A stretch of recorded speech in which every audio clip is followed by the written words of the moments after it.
Hello everyone and welcome back to another video, and today I'll be finally reading in full colour Captain Underpants and the peerless plot of Professor Poopypants.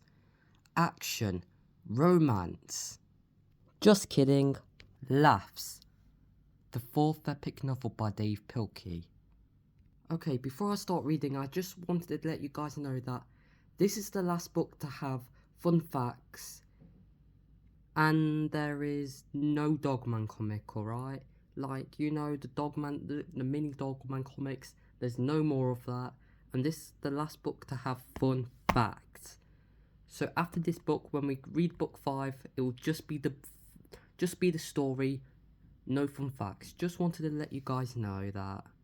Alright, enough talking, let's begin. Oh, and if you saw the Captain Underpants movie, you might recognise some stuff from that movie.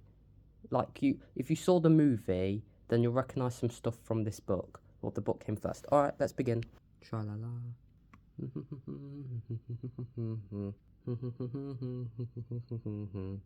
In our last 3 adventures, we tried to save our crazy principal from disaster. He thought he was a real superhero, but he wasn't. We didn't think things could get any worse, but they did. All knew the top secret truth about Captain Underpants.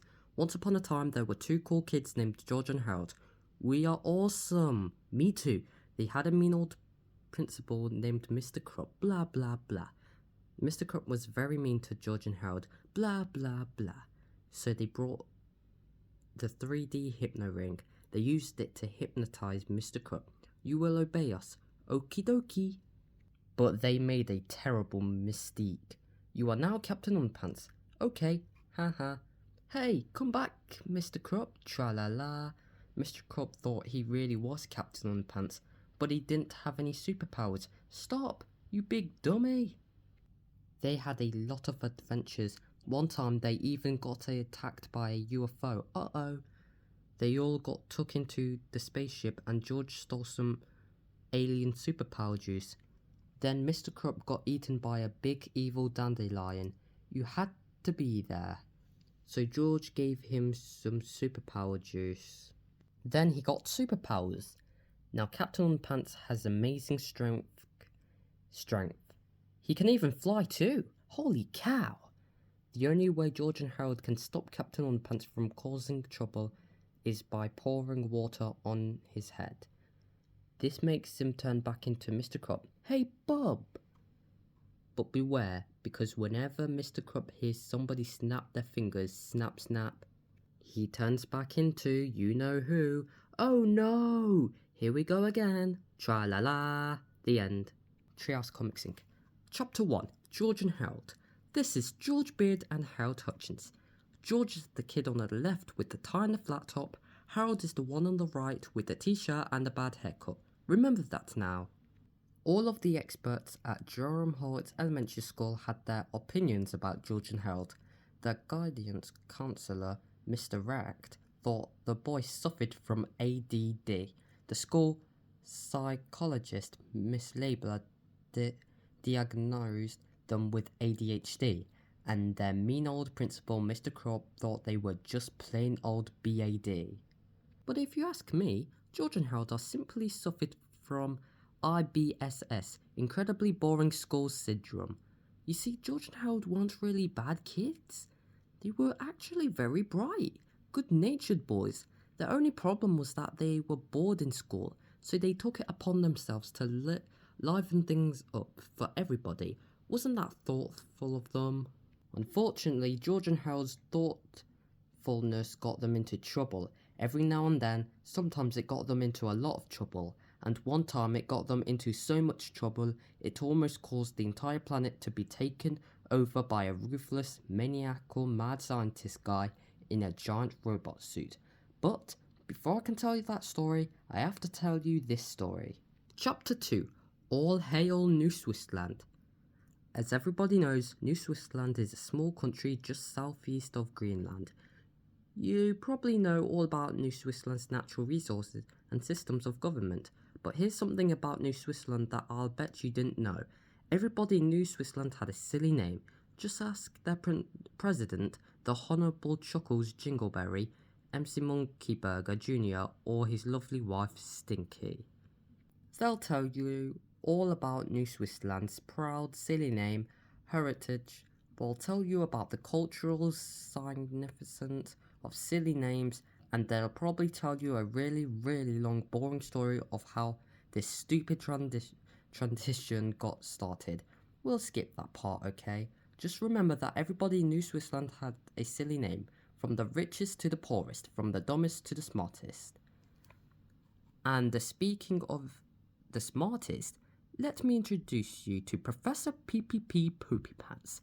That's a statue of him down there in the bottom right hand corner of the page. Alright. Now, Poopypants was probably the smartest person in all of New Swissland. He graduated at the head of his class at Chunky Q Booger-Nose University, and afterwards spent all of his time creating wild and fantastic inventions. Let's look in on him, shall we? Back in his private laboratory, Professor Poopypants was just putting the finishing touches on two wonderful new inventions, the Shrinky Pig 2000 and the Goosey Grow 4000. Professor Poopypants called for his assistant, Porkabelly Funky Skunk. "Mr. Funky Skunk," Pippi yelled, "I am now ready to test my new inventions." Porkabelly took notes, while the professor aimed his Shrinky Pig 2000 at a hideous pile of trash. Blzzzk. A powerful beam of energy blasted the garbage heap. Suddenly, the large pile of trash shrank to the size of a gumball. "Hooray! It works!" cried Professor Poopypants. Now I must try the Goosey Grow 4000.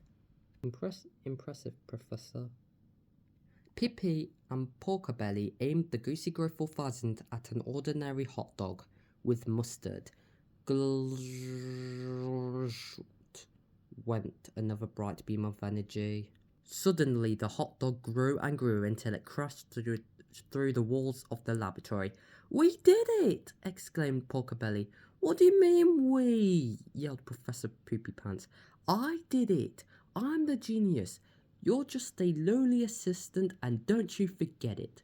"Sorry, boss," said Porkabelly. "With these two inventions," exclaimed Professor Poopypants, "I will be able to solve the world's garbage problem and create enough food for everyone on the entire planet." Finally, it looked as if all of Earth's dimensions would be fixed forever, but who would have believed that in just a few short weeks, Professor Poopypants would be trying to take over the planet in a fit of frenzied rage?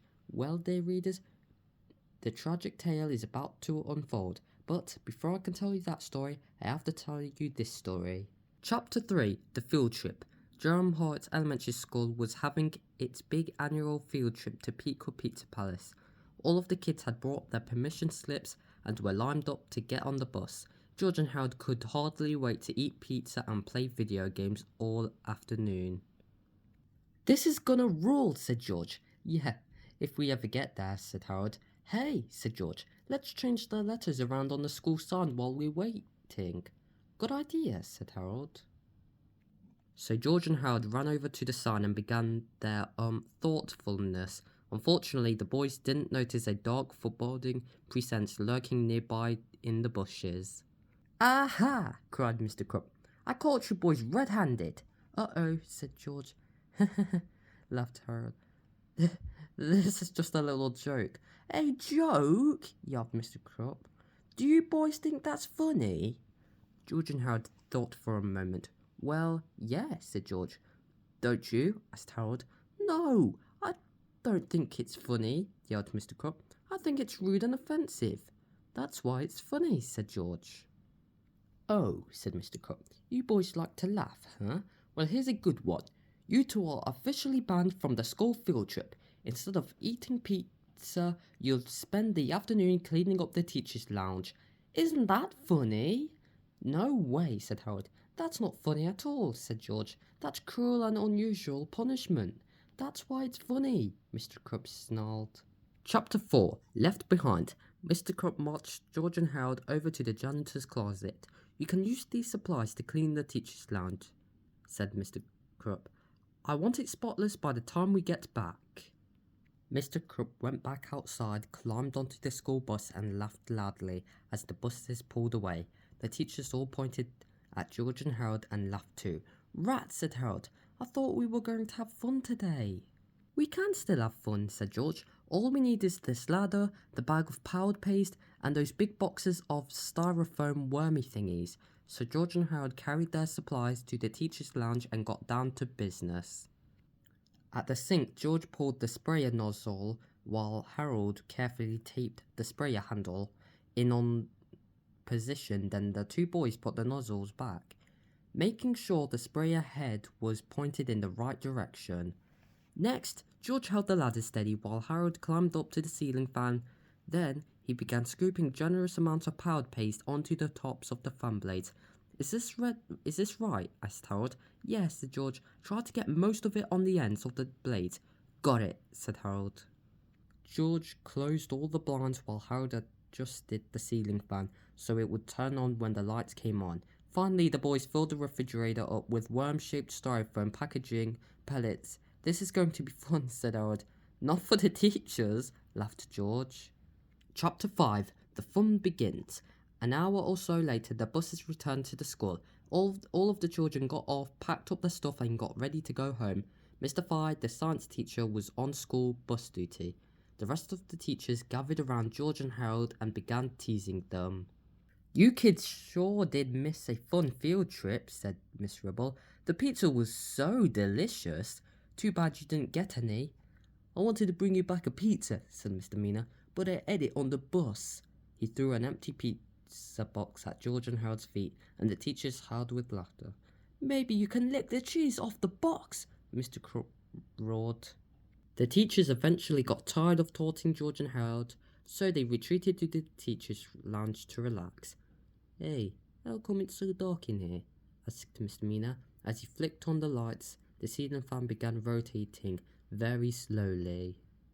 Miss Ribble went to the sink and turned on the faucet. Suddenly, the spray nozzle sprayed cold water all over her. "Ah!" she screamed. "Somebody turn the water off!" The other teachers sprang up and tried to help. They all got sprayed too. The ceiling fan was rotating fast now, and some of the powdered paste had begun flying off the fan blades. The teachers struggled with the faucet, pushing and shoving each other. Finally, somebody turned the water off, but not before everyone was thoroughly soaked. The ceiling fan was now spinning at full speed. All of the powder on the fan blades had been flung off, and it was now floating down onto the wet teachers. "Hey, what the..." cried Mr. Mina. "What's all this sticky stuff?" yelled Miss Sandrope. By now, all of the teachers were covered in gooey, sticky paste. It didn't take a genius to know that George and Harold were behind all this. "Those brats better not have touched my diet soda," Miss Ribble shouted. She dashed to the refrigerator and swung the door open. Swish! Suddenly, thousands of tiny styrofoam pellets flew out into the room. The wind from the ceiling fans blew the pellets around and around. Naturally, they landed on the stickiest things in the room. The teachers. "Ah!" screamed the teachers. They ran out of the teachers' lounge, screaming and yelling. George and Harold saw what looked like a giant of evil snowman heading straight toward them. "I've got a good idea," said George. "What?" asked Harold. "Run," said George. Chapter 6. Bye-bye, Mr. Fyde. The next day, George and Harold's science teacher, Mr. Fyde, knocked on Mr. Krupp's door. "What do you want?" barked Mr. Krupp. I've come to resign," said Mr. Fyde. I just can't take it anymore." "Now hold on, Bob," said Mr. Krupp. "Being a teacher is hard work. You can't just quit your job when things aren't..." "You don't understand," said Mr. Fyde. "I think I'm cracking up." "What do you mean?" asked Mr. Krupp. "Well," said Mr. Fyde, "it all started a few months ago when I had this dream that I got eaten up by a talking toilet. Then I started hearing cats and dogs meowing and growling in the classroom. Then I imagined that the school got flooded with sticky green goop. And just yesterday, I thought I saw a group of abominable snowmen chasing two boys down the hallway." "Now wait just a minute, Morty," said Mr. Krupp. "All of that can be explained." "And a few days ago," said Mr. Fyde, "I thought I saw a big fat bald guy in his underwear fly out the window." "Holy cow," said Mr. Krupp. You are crazy. Mr. Fyde handed his resignation and left Jerome Hall Elementary School for the greener pastures of the Pequot Valley home for the reality challenged. Now where am I going to find a new science teacher on such short notice? Said Mr. Crump. Where, oh where? Chapter 7, Here oh Here. Remember that Poopypants guy I was telling you about back in Chapter 2? Well, things hasn't been going too well for him in the past several weeks. Professor Poopypants had come to America to share the Shrinky Pig 2000 and the Goosey Grove 4000 with the world, but nobody seemed to want to hear about his inventions. They were all too busy laughing at his silly name. Poor Pippy Poopypants had been laughed out of every major scientific institution in the US. He'd been giggled out of Georgetown, howled out of Harvard, yucked out of Yale, snickered out of Stanford, and chuckled out of Chattanooga State Technical Community College. Professor Poopypants was running out of money, and there was no place left for him to turn. Then one day, the professor walked into a New York coffee shop and picked up a newspaper, and like a message from heaven, Pippy Poopypants found his answer. "That's it!" He cried. "I'll become an elementary school science teacher. I'll work really hard, and soon people will come to respect me and see what a genius I am. Then I can introduce my great inventions to the world." Pippy Poopypants was certain that the one place people wouldn't laugh at his name was an elementary school. "Kids are so accepting and loving," he said. "You can always count on the sweetness and innocence of children." Chapter 8, The Sweetness and Innocence of Children. "Hello, boys and girls," said the professor a week later. "I'm going to be your new science teacher. My name is Professor Pippy Poopypants."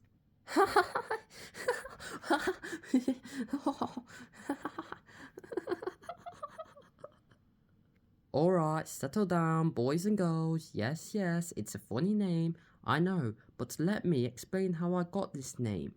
Please, children, settle down. It's not that funny, let me assure you. Boys and girls? Boys and girls, please stop laughing. Alright, I'm going to count to 10, and when I'm done, I want all of you to quiet down so we can learn about the wonderful world of science. 1, 2, 3, 4, 5, 6, 7, 8, 9, 9.5. Children, please stop laughing.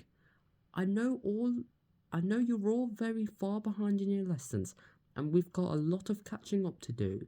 Boys and girls, stop it. I'm not going to tell you again. It's not funny. There's no reason at all for you to be laughing at my name. I'm sure we all have funny names if you think about it. Stop it right now." "Okay, boys and girls, I'll just wait until you all settle down. I can wait." A week later, things hasn't gone any better. Professor Poopypants was really beginning to get angry. "How am I going to get through to these children?" he asked himself. "Hey, I've got it. I'll create a wonderful new invention." Chapter 9, The Gerbil Jogger 2000. The next morning, Professor Poopypants came to school with an odd-looking miniature robot. "Look, children," he said, I've created a new invention using the principles of science. I call it the Gerbil Jogger 2000. The children stopped laughing for a moment and looked with interest at Professor Poopypants' new invention. "You see, children," said the professor, "some people like to jog, and their pets like to jog along beside them. That's fine if you have a dog or a cat, but what if you have a pet gerbil? It used to be a big problem, but not anymore." Professor Poopypants opened the glass dome on the Gerbil Jogger 2000 and inserted a cute fuzzy gerbil. The gerbil pushed his tiny legs against the simple controls, and suddenly the machine came to life. In no time at all, the gerbil was jogging around the classroom in his robot suit. The children were delighted. Wow, said Connor, mannequin. Science is cool. All of the other children agreed. This is wonderful, thought Professor Poopypants. I've reached them. Now I can teach them. Excuse me, said George to the professor. What's your middle name? My middle name, said Professor proudly, is Pee-Pee. Why do you ask? At that point, the children picked up where they had left off, laughing at Professor Poopypants' ridiculous name. The professor began to shake with anger. Tiny vines in his forehead started growing, and his face turned bright red. I can't take much more of this, the furious professor said through clenched teeth. I think I might blow a fuse if just one more thing happens. Chapter 10, Just One More Thing. Soon afterward, in reading class, the children all heard the story of the Pied Piper of Hamelin. You know, said George, that story gives me an idea. So George and Harold began working on their newest comic book, Captain Underpants and the Pied Piper of Pequot. That afternoon, they snuck into the office and ran off copies of their new adventure to sell on the playground, and everything would have been just fine if one of the third graders hadn't left his copy lying around in the hallway. Chapter 11, Captain Underpants and the Pied Piper of Pequot, by George Beard and Harold Hutchins. Captain Underpants and the Pied Piper of Pequot, story by George Beard, pictures by Harold Hutchins. Once upon a time, in the city of Pequot, Ohio, there was a science teacher whose name was Poopypants. My middle name is PP. Everybody laughed at his funny name. Ha ha ha ha. This made Pippi mad. I'll show them. So he built an army of Gerbil Jogger 2000s. Ha ha. He put a Gerbil in each one. Hey man. But he couldn't make them do any evil stuff. Rats. Tap tap.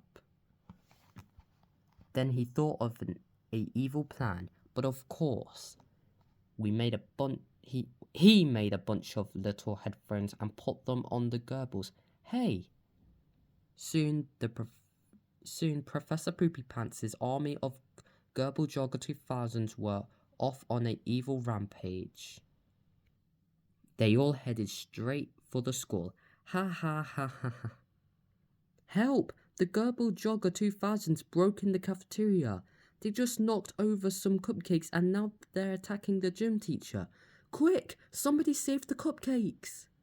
Professor Poopypants and his evil army rounded up all the children. Follow me! Ha ha ha. This looks like a job for Captain Underpants. What seems to be the problem? I'm taking these kids to be my slave. And just who do you think you are? I'm Professor Poopypants. Ha ha ha ha ha ha. Professor Poopypants was really mad, so he pressed the button on his bow tie. Click, and his bow tie transformed him into his. I'm going to skip this. Into a giant cyborg. Ha ha ha ha. Uh-oh. They had a big fight, but Captain Underpants was faster than a speeding waistband. Zip. More powerful than boxer shorts, wee, and able to leap tall buildings without getting a wedgie. Tra-la-la. Professor Poopypants chased over hero. Wait, what does that say? Sorry, Professor Poopypants chased our hero to a auto junkyard. I've got you now, waistband warrior, clunk. Now I'm gonna crush you. Captain Underpants pressed a button on his utility belt, and out popped the tiny toilet of truth. Captain Underpants aimed the tiny toilet of truth at Robo-Tippy. Flush. I'm rusted. Captain Underpants saved the day. But what about the evil Gerbils? They're not evil. Look, Professor Poopypants was controlling them with this. Is it music? No. Listen. Babe, I got you, babe. Help, please. God, make it stop. This would make anybody turn evil. So Captain Underpants destroyed the controller, Holy lula! Tra-la-la, crunch. Hooray for Captain Underpants, the end. Chapter 12. Professor Peep goes crazy. In his entire life, Professor Poopypants had never been as angry as he was at that very moment. As he stood in the hallway, something inside his fragile brain snapped. He began shaking and sweating uncontrollably. Suddenly, a wicked smile stretched across the professor's face. He staggered toward the empty classroom, mumbling to himself and giggling. He had hit rock bottom, and he decided to pull the rest of the planet down with him. Poopypants was going to take over the world. But before I can tell you that story, I have to tell you... Oh, never mind. I'll just tell you that story. Chapter 13. Honey, I Shrunk the School. Professor Poopypants opened the storage closet in his classroom and took out the Shrinky Pig 2000 and the Goosey Grove 4000. He also grabbed the empty Gerbil Jogger 2000 and stumbled outside with his inventions. The crazed professor giggled wildly to himself as he aimed the Goosey Grove 4000 at the Gerbil Jogger 2000. Suddenly, the Gerbil Jogger 2000 grew 10 stories high. Professor Poopypants began his long climb up the side of the Gerbil Jogger 2000.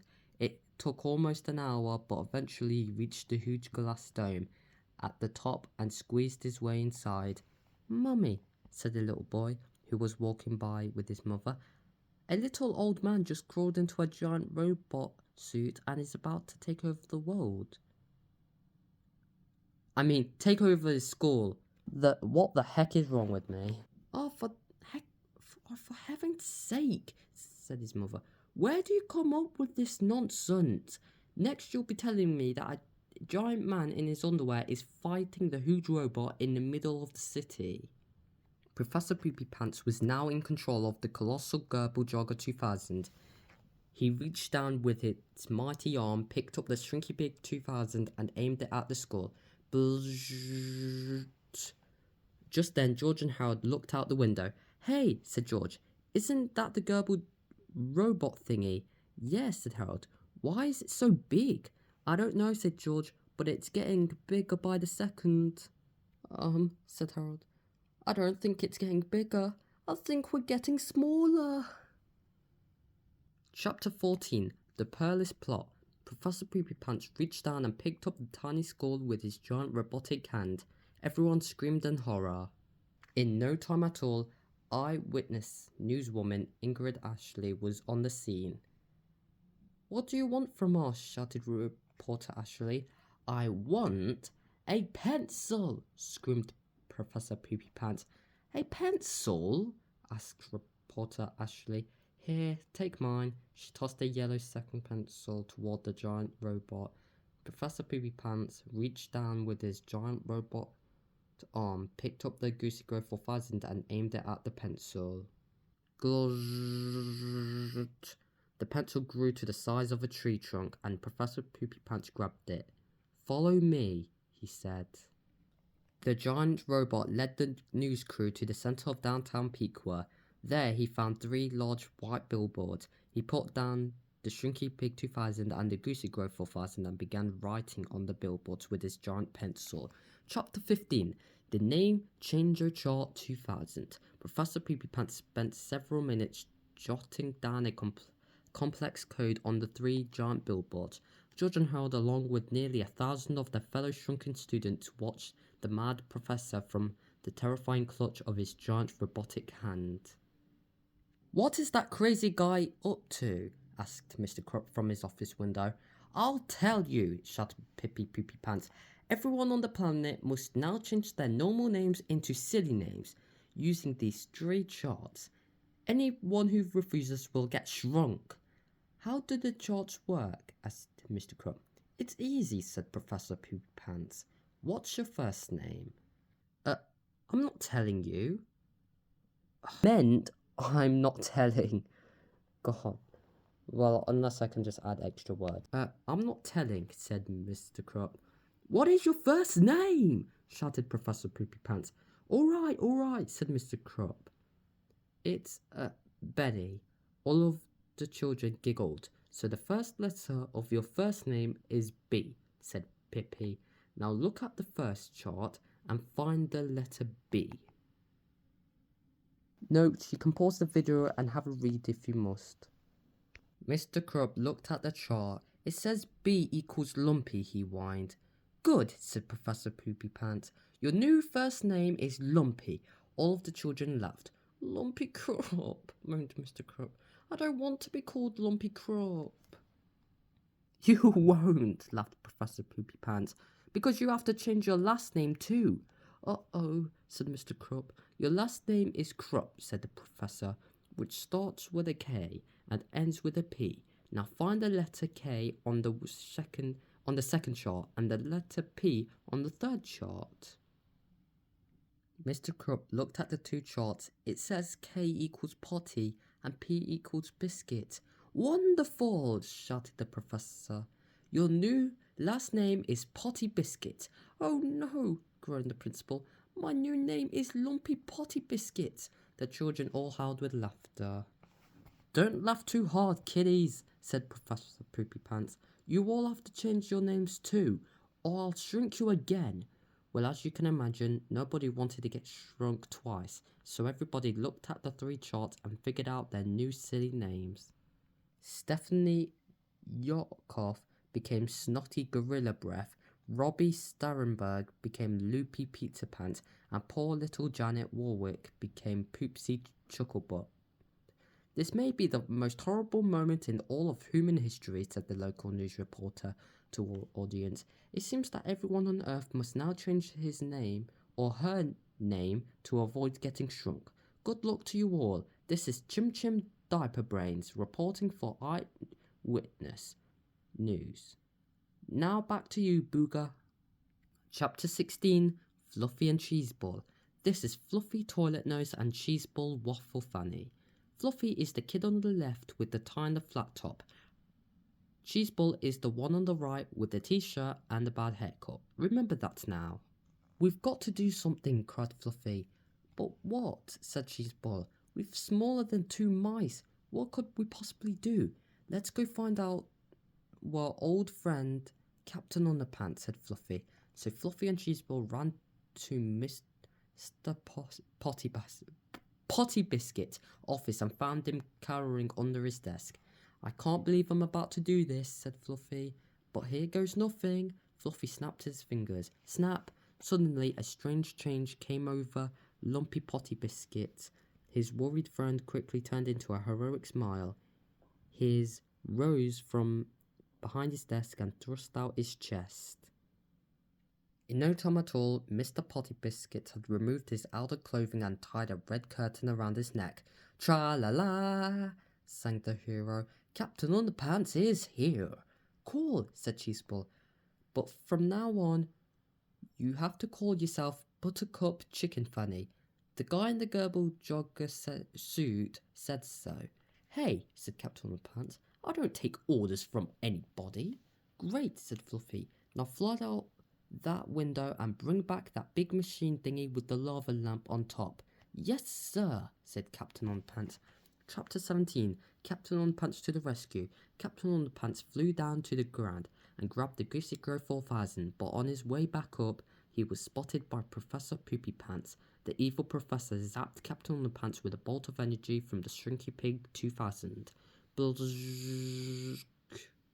Suddenly, the waistband warrior begun to shrink, even smaller than before. He flew back to the tiny skull carrying an extremely small Goosey Grow 4000, and he dropped it into Fluffy's hand.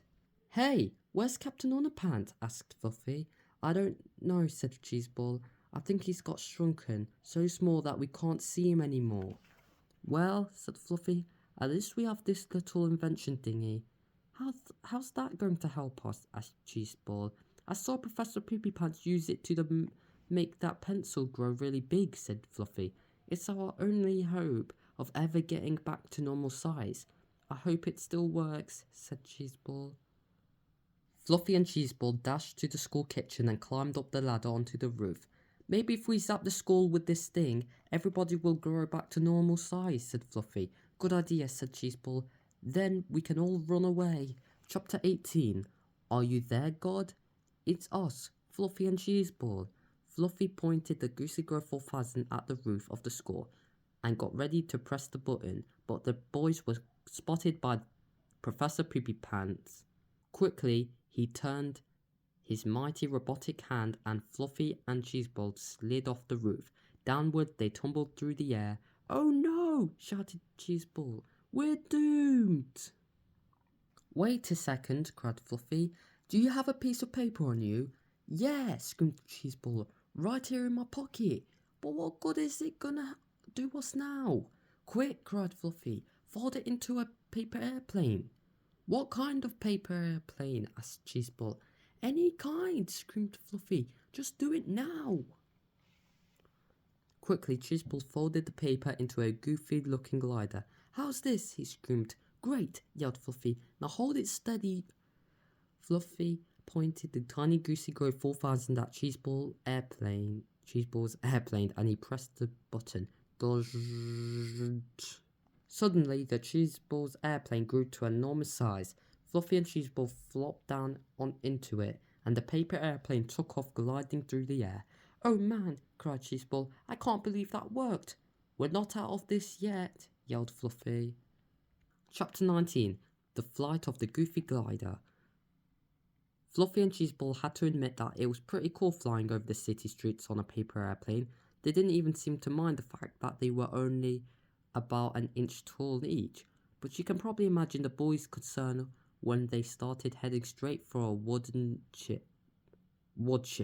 "Oh no!" cried Fluffy. "We're gonna get, wood chippered to death."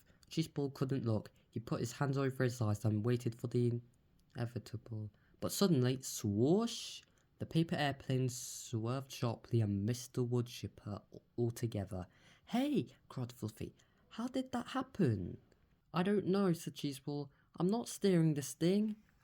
The boys had barely caught their breath when a small dog noticed the airplane and came running after them. "Oh no!" cried Cheeseball. "We're gonna get eaten by a wiener dog." Fluffy covered his eyes this time.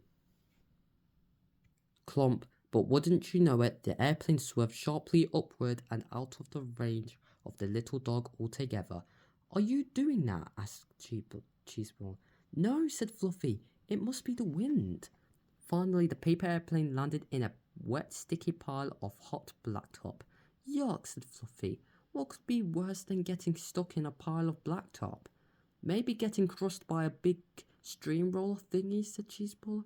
"You sure have an active imagination," said Fluffy. "No, I don't," said Cheeseball as he pointed upward. "Look!" "Oh no!" screamed Fluffy. "We're gonna get steamroller thingy to death." Just then the boys were yanked up by the backs of their shirts and carried off through the air to safety. "Something's got a hold of us," cried Cheeseball, "but I can't see what it is." "It must be Captain Underpants," said Fluffy. "We just can't see him because he's so small." "Hey," said Cheeseball, "I'll bet he was steering the airplane out of danger too." "Our hero!" the boys shouted. Chapter 20. Extra, extra, extra, extra, extra, extra, extra, extra, extra large underpants. Fluffy and Cheeseball landed safely in an abandoned alley. "We've got to enlarge Captain Underpants so we can fight Professor Poopypants," said Fluffy. "The fate of the entire planet is in our hands." "But how can we enlarge him if we can't even see him?" asked Cheeseball. "Good question," said Fluffy. "Wait," said Cheeseball. "I've got an idea." He called out as loud as he could. "Captain Underpants! We can't see you, but if you can hear us, fly over and land on my finger. We have a machine that can make you big again." The boys waited a few seconds. "Look, Fluffy," said Cheeseball. There he is. See? He's that little tiny speck on my little finger." "Now just aim the machine at that little speck, but don't zap my finger." "Okay." "Don't worry," said Fluffy. "I'm a great shot with this thing. I won't zap your..." Oops. Sorry. The good news was that Captain Underpants had grown large and was now visible. The bad news was, well, let's just say that Cheeseball was going to have an awful hard time picking his nose with his right hand from now on. Fluffy gave Captain Underpants a few more shots from the Goosey Grove 4000. The waistband warrior grew and grew and grew until he was 10 stories high. Finally, the colossal captain headed toward the preposterous professor. A showdown was about to begin. The little boy from chapter 13 happened to be walking by with his mother again. He looked up and saw a giant man in his underwear getting ready to fight a huge robot in the middle of the city. "Mummy," said the little boy. "What?" asked his mother. Never mind," said the boy. Chapter 21, the incredibly graphic violence chapter in Flip-O-Rama. Warning, the following chapter contains scenes that are so intense and horrific they may not be suitable for viewing by people who can't take a joke. If you are easily offended, or if you tend to blame all society's evil on TV shows and cartoon characters, please run to your nearest supermarket and get a life. They're located in the Get Real section next to the clues. Good luck. Introducing Flip-O-Rama. Throughout the history of great art, there have been many times when artists have defined their own unique styles, creating what is known as a movement. For example, there was the Renaissance movement, the Impressionist movement, and even the pop art movement. Today, many art scholars agreed that the early 21st century may go down in history as the Flip-O-Rama movement. Let's enjoy the great art form and marvel at its emerging cultural significance, shall we? Professor Poopypants packed a powerful punch.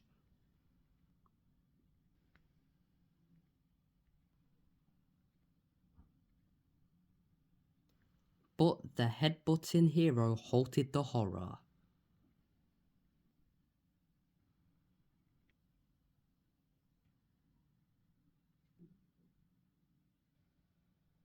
The brief-wearing bandit battled the bionic behemoth.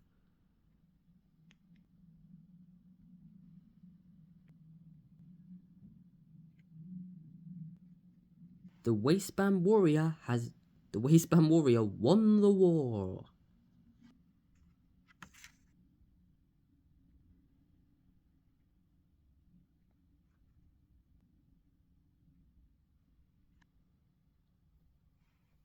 Chapter 22, the 22nd chapter.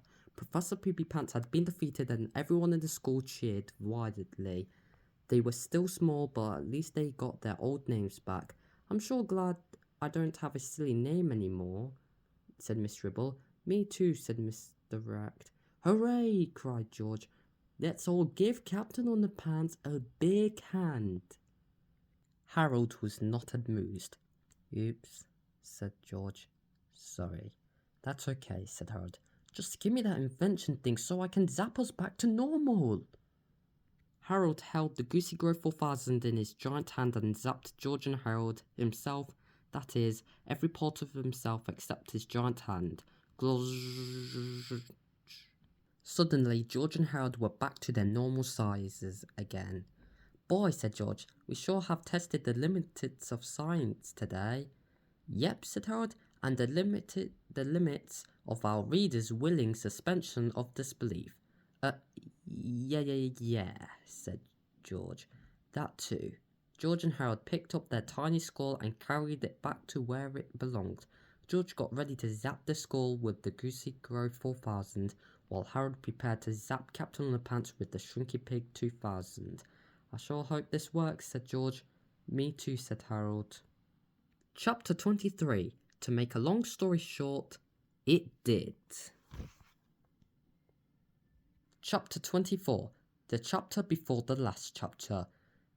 George took Captain Underpants over to the bushes behind the skull and ordered him to dress back up like Mr. Krupp. "Let's go, Bob," said George. "We haven't got all day." Then Harold had some fun with the garden hose. In no time at all, Mr. Krupp was back to his old nasty self again.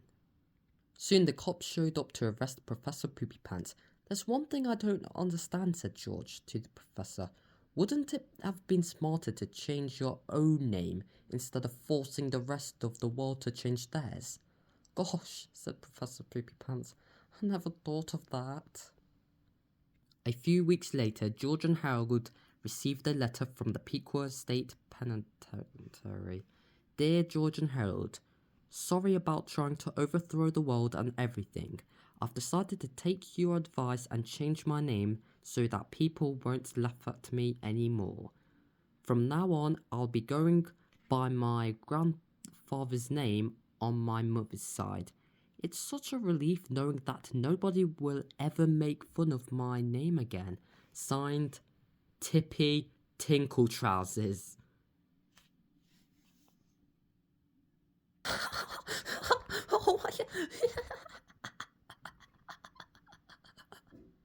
Chapter 25. The chapter after the chapter before the last chapter. You know, said George, I really learnt something today. What's that? Asked Harold. I learned that it's not nice to make fun of people, said George. Wow, said Harold. I think this is the first time one of our stories ever had a moral. Probably the last time too, said George. Let's hope so, said Harold. But George and Harold had forgotten all about the other moral they had learnt along the way, which was, don't ever hypnotize your principal, because if you do, your life can go from bad to worse. Snap, snap, at the snap of a finger. Oh no! Screamed Harold. Here we go again! Screamed George. Tra-la-la! Alright guys, here are the fun facts that I promised. Pause the video to read it, alright? Here are the first two. And here are the rest. Oh, and find out what's your new name on the name changer chart, guys. It basically says what are the rules, and comment down below what is your new, like, you know, silly name. My name is actually Gidget Toilet Sniffer. If you don't know how it works, then you're gonna have to go back a few minutes from the video to find it out, alright? So learn it, and if you want, you can share it in the comments down below. And here is just an announcement of Dogman before it came out. And here are a few of the Captain Underpants books, and the others and the spin-offs. Well, that is it, guys. Sorry for the mess here. I got a little mess here, alright? So my next video will probably be on the 5th book. Well, I'll see you then, alright? I had a lot of fun reading this, and you might, if you've seen the movie, you're gonna notice some stuff from here too. So, I'll see you guys next time. Goodbye.